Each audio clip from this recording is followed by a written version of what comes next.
Hi, this is Mike Schaadt. I'm the Director Emeritus at the Cabrillo Marine Aquarium, and I'm going to be reading Chapter 48, The First Lowering of the great American novel Moby Dick. Thank you for joining me. The phantoms, for so they then seemed, were flitting on the other side of the deck, and with a noiseless celerity were casting loose the tackles and bands of the boat which swung there. This boat had always been deemed one of the spare boats, though technically called the captain's, on account of its hanging from the starboard quarter. The figure that now stood by its bows was tall and swart, with one tooth evilly protruding from its steel-like lips. A rumpled Chinese jacket of black cotton funerally invested him, with wide black trousers of the same dark stuff. But strangely crowning this ebonness was a glistening white plaited turban, the living hair braided and coiled round and round upon his head. Less swart in aspect, the companions of this figure were of that vivid tiger yellow complexion peculiar to some of the aboriginal natives of the Manilas, a race notorious for a certain diabolism of subtlety, and by some honest white mariners supposed to be the paid spies and secret confidential agents on the water of the devil, their lord, whose counting room they supposed to be elsewhere. While yet the wondering ship's company were gazing upon these strangers, Ahab cried out to the white turbaned old man at their head, "All ready there, Fadalla?" "Ready," was the half-hissed reply. "Lower away then, do you hear?" shouting across the deck. "Lower away there, I say." Such was the thunder of his voice that, spite of their amazement, the men sprang over the rail. The sheaves whirled round in the blocks of the wallow. The three boats dropped into the sea, while with a dexterous, offhanded daring unknown in any other vocation, the sailors, goat-like, leaped down the rolling ship's side into the tossed boats below.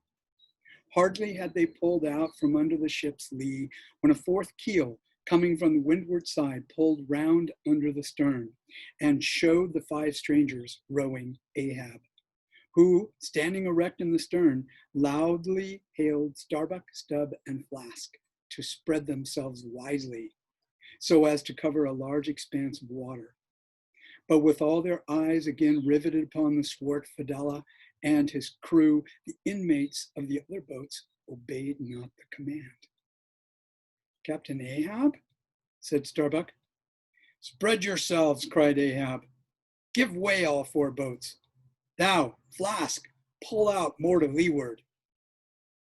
"Aye, aye, sir," cheerily cried little King Post, sweeping round his great steering oar. "Lay back," addressing his crew. There again. There she blows right ahead, boys. Lay back." "Never heed yonder yellow boys, Archie."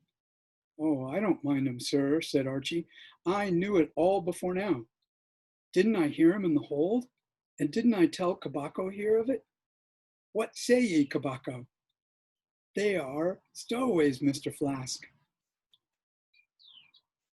"Pull, pull, my fine hearts alive. Pull, my children. Pull, my little ones," drawlingly and soothingly sighed Stubb to his crew, some of whom still showed signs of uneasiness. "Why don't you break your backbones, my boys? What is it you stare at? Those chaps in yonder boat? Tut, they are only 5 more hands come to help us. Never mind from where. The more the merrier. Pull then, do pull. Never mind the brimstone. Devils are good fellows enough. So, there you are now. That's the stroke for 1,000 pounds. That's the stroke to keep the stakes. Hurrah for the gold cup of sperm oil, my heroes. 3 cheers, men, all hearts alive. Easy, easy, don't be in a hurry. Don't be in a hurry." Why don't you snap your oars, you rascals? Bite something, you dogs. So then, softly, softly. That's it, that's it, long and strong. Give way there, give way. The devil fetch ye ragamuffin rapscallions. Ye are all asleep. Stop snoring, ye sleepers, and pull. Pull, will ye? Pull, can't ye? Pull, won't you? Why, in the name of Gungeons and ginger cakes, don't ye pull? Pull and break something. Pull and start your eyes out. Here, whipping out a sharp knife from his girdle, every mother's son of ye draw his knife and pull with the blade between his teeth. That's it. That's it. Now ye do something. That looks like it. My steel bits. Starter. Starter, my silver spoons. Starter, my marling spikes. Stubbs' exordium to his crew is given here at large because he had rather a peculiar way of talking to them in general, and especially in inculcating the religion of rowing.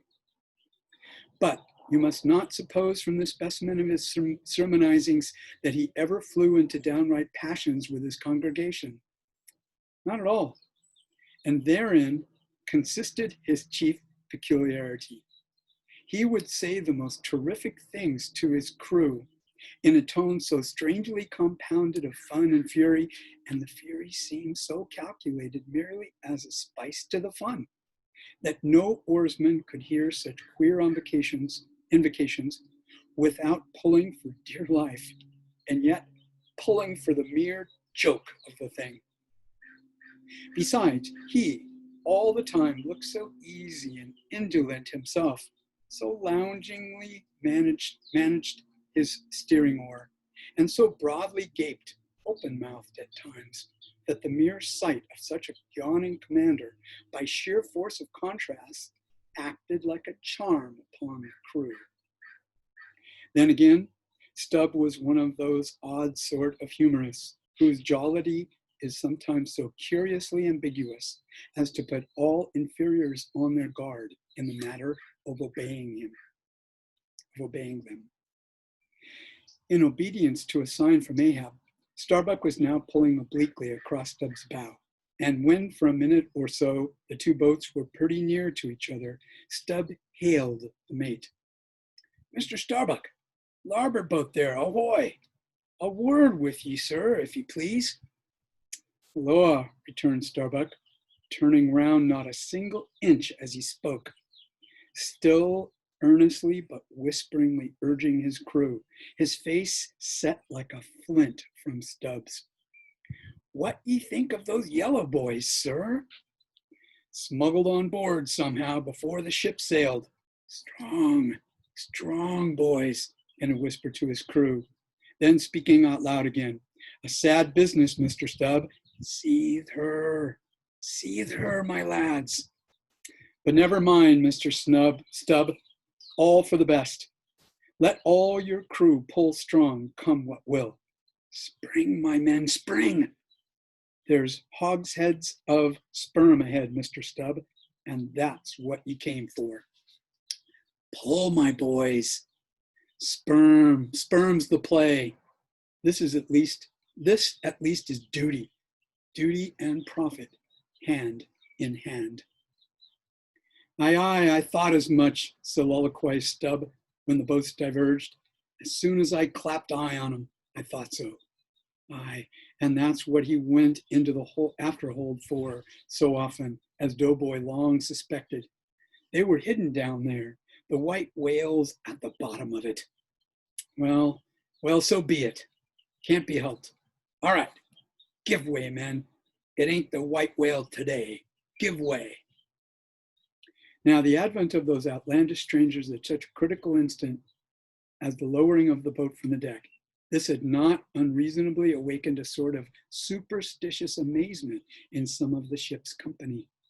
But Archie's fancied discovery having some time previous got abroad among them, though indeed not credited then, this had in some small measure prepared them for the event.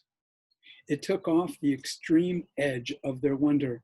And so, what with all this and Stubbs' confident way of accounting for their appearance, they were for the time freed from superstitious surmisings, though the affair still left abundant room for all manner of wild conjectures as to dark Ahab's precise agency in the matter from the beginning. For me, I silently recalled the mysterious shadows I had seen creeping aboard Pequod during the dim Nantucket dawn, as well as the enigmatical hintings of the unaccountable Elijah. Meantime, Ahab, out of hearing of his officers, having sided the furthest to windward, was still ranging ahead of the other boats, a circumstance bespeaking how potent a crew was pulling him. Those tiger yellow creatures of his seemed all steel and whalebone. Like 5 trip hammers, they rose and fell with regular strokes of strength, which periodically started the boat along the water like a horizontal burst boiler out of a Mississippi steamer. As for Fadallah, who was seen pulling the harpooner oar, he had thrown aside his black jacket and displayed his naked chest with the whole part of his body above the gunwale, clearly cut against the alternating depressions of the watery horizon. While at the other end of the boat, Ahab, with one arm, like a fencer's, thrown half backward into the air, as if to counterbalance any tendency to trip. Ahab was seen steadily managing his steering oar, as in 1,000 boat lowerings ere the white whale had torn him. All at once, the outstretched arm gave a peculiar motion and then remained fixed, while the boat's 5 oars were seen simultaneously peaked. Boat and crew sat motionless on the sea. Instantly, the 3 spread boats in the rear paused on their way. The whales had irregularly settled bodily down into the blue, thus giving no distantly discernible token of the movement, though from his closer vicinity, Ahab had observed it. "Every man look out along his oars," cried Starbuck. "Thou, Queequeg, stand up." Nimbly springing up on the triangular raised box in the bow, the savage stood erect there, and with intensely eager eyes gazed off towards the spot where the chase had last been descried. Likewise, upon the extreme stern of the boat, where it was also triangularly platformed level with the gunwale, Starbuck himself was seen coolly and adroitly balancing himself to the jerking tossings of his chip of a craft, and silently eyeing the vast blue eye of the sea. Not very far distant, Flask's boat was also lying breathlessly still, its commander recklessly standing upon the top of the loggerhead, a stout sort of post rooted in the keel, and rising some 2 feet above the level of the stern platform. It is used for catching turns with the whale line. Its stop is not more spacious than the palm of a man's hand, and standing upon such a base as that, Flask seemed perched at the masthead of some ship which had sunk to all but her trucks. But Little King Post was small and short, and at the same time, Little King Post was full of a large and tall ambition, so that this loggerhead standpoint of his did by no means satisfy King Post. "I can't see 3 seas off. Tip us up an oar there, and let me on to that." Upon this, Daggoo, with either hand upon the gunwale to steady his way, swiftly slid aft, and then, erecting himself, volunteered his lofty shoulders for a pedestal. "Good masthead as any, sir. Will you mount?" "That I will, and thank ye very much, my fine fellow. Only I wish you were 50 feet taller."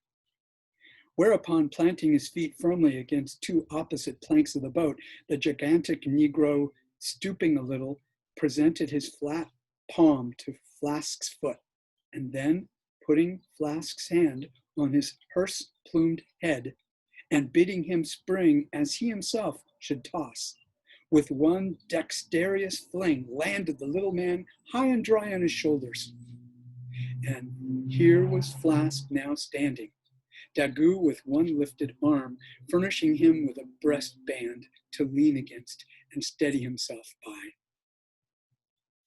At any time, it is a strange sight to see the tyro, to see what wondrous habitude of unconscious skill the whaleman will maintain an erect posture in his boat, even when pitched about by the most riotously perverse and cross-running seas. Still, more strange to see him giddily perched upon the loggerhead itself under such circumstances. But the sight of little Flask mounted upon gigantic Daggoo was yet more curious. For sustaining himself with a cool, indifferent, easy, unthought of, barbaric majesty, the noble Negro to every roll of the sea harmoniously rolled his fine form. On his broad back, flaxen-haired Flask seemed a snowflake. The bearer looked nobler than the rider. Though truly vivacious, tumultuous, ostentatious little Flask would now and then stamp with impatience, but not one added heave did he thereby give to the Negro's lordly chest. So have I seen passion and vanity stamping the living, magnanimous earth, but the earth did not alter her tides and her seasons for that. Meanwhile, Stubb, the third mate, betrayed no such far-gazing solicitudes. The whales might have made one of their regular soundings, not a temporary dive from mere fright. And if that were the case, Stubb, as his wont in such cases, it seems, was resolved to solace the languishing interval with his pipe. He withdrew it from his hatband, where he always wore it, aslant like a feather. He loaded it and rammed home the loading with his thumb end. But hardly had he ignited his match across the rough sandpaper of his hand, when Testego, his harpooner, whose eyes had been setting to windward like two fixed stars, suddenly dropped like light from his erect attitude to his seat, crying out in a quick frenzy of hurry, "Down, down, all, and give way. There they are." To a landsman, no whale nor any sign of a herring would have been visible at that moment. Nothing but a troubled bit of greenish white water. And then thin scattered puffs of vapor hovering over it and suffusingly blowing off to leeward, like the confused scud from white rolling billows.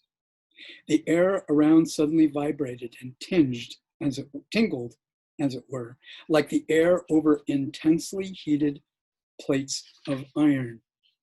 Beneath this atmospheric waving and curling, and partially beneath a thin layer of water, also, the whales were swimming. Seen in advance of all the other indications, the puffs of vapor they spouted seemed their forerunning couriers and detached flying outriders. All four boats were now in keen pursuit of that one spot of troubled water and air, but it bade fair to outstrip them. Flew on as a mass of interblending bubbles borne down a rapid stream from the hills. "Pull, pull, my good boys," said Starbuck in the lowest possible but intensest concentration whisper to his men, while the sharp fixed glance from his eyes darted straight ahead of the bow. Almost seemed as two visible needles in two unerring binnacle compasses. He did not say much to his crew, though, nor did his crew say anything to him. Only the silence of the boat was at intervals startlingly pierced by one of his peculiar whispers, now harsh with command, now soft with entreaty. How different the loud little king post, Sing out and say something, my hearties. Roar and pull, my thunderbolts.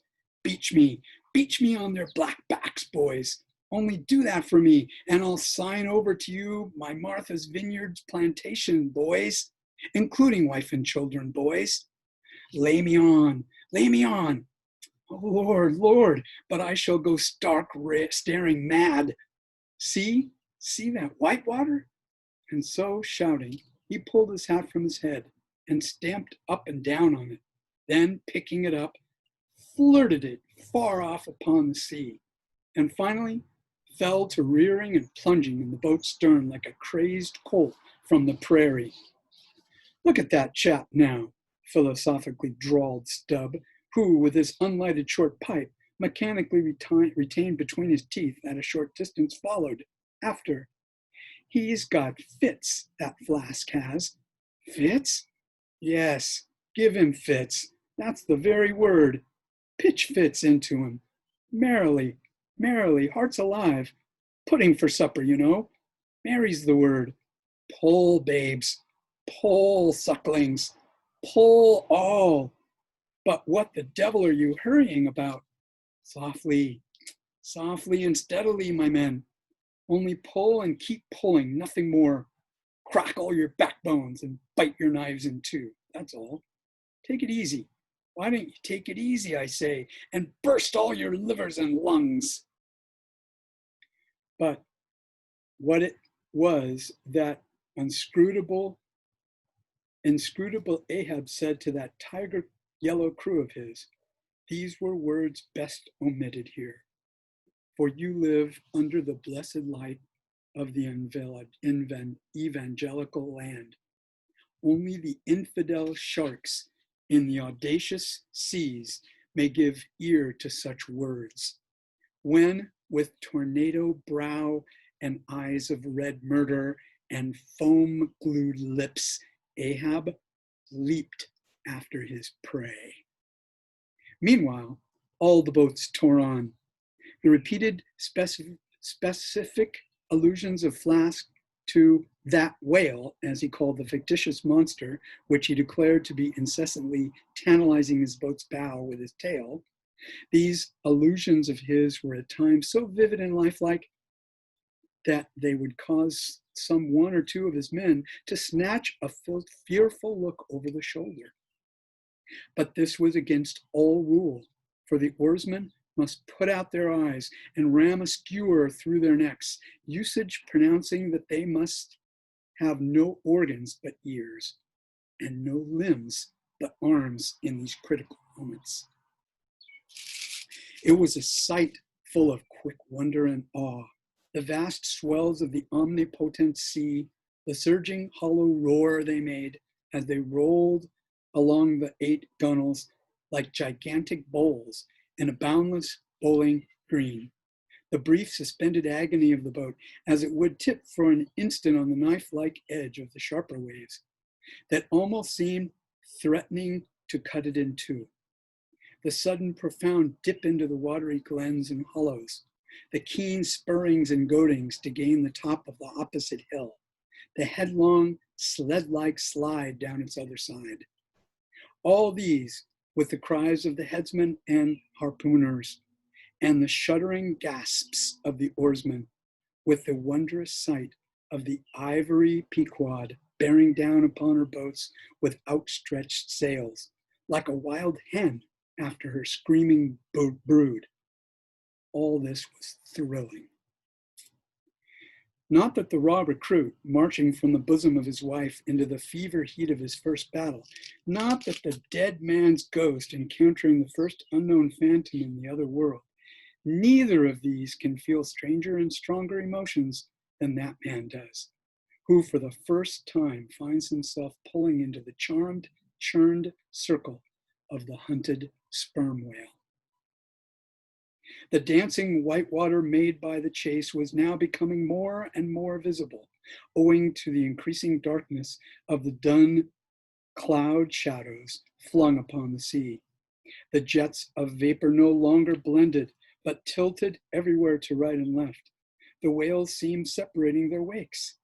The boats were pulled more apart, Starbuck giving chase to 3 whales running dead to leeward.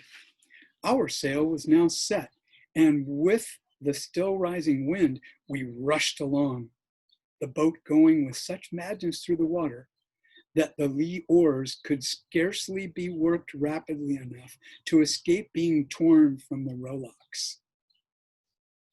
Soon we were running through a suffusing white veil of mist, neither ship nor boat to be seen. "Give way, man," whispered Starbuck, drawing still further aft the sheet of his sail. "There is time to kill a fish yet, before the squall comes. There's white water again. Close to, spring!" Soon after, 2 cries in quick succession on each side of us denoted that the other boats had got fast. But hardly were they overheard than, with a lightning-like hurtling whisper, Starbuck said, "Stand up!" And Queequeg, harpoon in hand, sprang to his feet. Though not one of the oarsmen was then facing the life and death peril so close to them ahead, yet with their eyes on the intense countenance of the mate in the stern of the boat, they knew that the imminent instant had come. They heard, too, an enormous wallowing sound, as of 50 elephants stirring in their litter. Meanwhile, the boat was still booming through the mist, the waves curling and hissing around us like the erected crests of enraged serpents. "That's his hump. There. Give it to him," whispered Starbuck. A short rushing sound leaped out of the boat. It was the darted iron of Queequeg.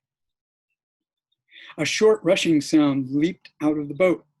It was the darted iron of Queequeg.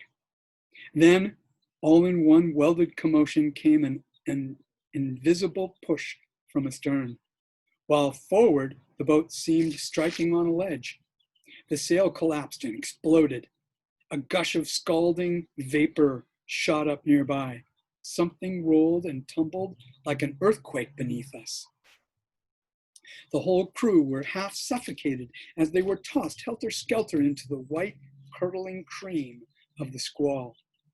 Squall, whale, and harpoon had all blended together, and the whale, merely grazed by the iron, escaped. Though completely swamped, the boat was nearly unharmed. Swimming round it, we picked up the floating oars and, lashing them across the gunwale, tumbled back to our places. There we sat, up to our knees in the sea, the water covering every rib and plank, so that to our downward-gazing eyes the suspended craft seemed a coral boat grown up to us from the bottom of the ocean. The wind increased to a howl. The waves dashed their bucklers together.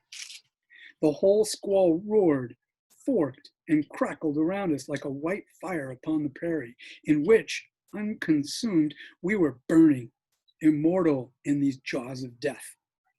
In vain we hailed the other boats, as well roar to the live coals down the chimney of a flaming furnace as hail those boats in that storm. Meanwhile, the driving scud, rack, and mist grew darker with the shadows of night.